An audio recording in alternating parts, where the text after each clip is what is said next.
Bonjour! Dans le mois de décembre, l'appel unité familiale et la naissance de Jésus sont célébrés. Ta capsule quotidienne te présente une édition spéciale où tu trouveras des réflexions.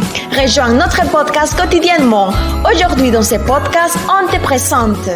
Bonjour et bienvenue dans un nouvel épisode de ta capsule quotidienne. Je suis Lady Limaco et je suis très heureuse de partager avec toi ce podcast intitulé Le meilleur film.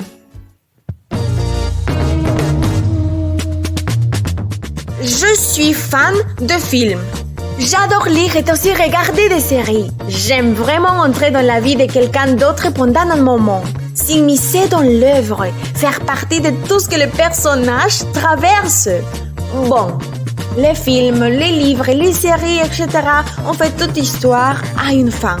Celle-ci peut être heureuse ou triste. Tout dépend de l'auteur. Il ne nous montre jamais ce qui se passe suite au dernier chapitre simplement parce que l'auteur a décidé que ça se termine ainsi. Cependant, il y a un auteur qui met jamais fin à son histoire. Il écrit chaque partie du scénario avec des détails particuliers et rassemble les personnes qui en ont besoin. Il le fait avec tant d'amour et il ressent également cette joie lorsque chaque personnage trouve enfin un but dans la vie et quand il trouve la personne avec laquelle il se complète parfaitement. Cet écrivain devient également émotif avec le protagoniste et pleure quand celui-ci pleure. Cet auteur, c'est Dieu. Il est l'écrivain le plus sage et il choisit toujours le bon moment dans lequel chaque scène se produira parce que tout ce qu'il a fait est beau en son temps. Ecclésiaste 3, verset 11. Ne désespérons pas.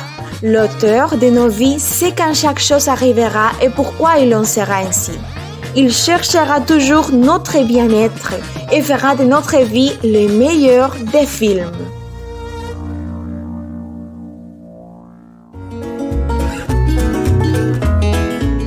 Et voilà, c'était une bénédiction de partager ce podcast. Mais avant, rappelle-toi, ces temps ne sont pas des temps pour commencer à s'éteindre. Non. Ce sont des temps au contraire pour s'éveiller plus que jamais. Non seulement Dieu n'en a pas fini avec vous, mais pour beaucoup, il ne fait que commencer. C'est le commencement d'un nouveau chapitre. Que Dieu te bénisse, cher ami.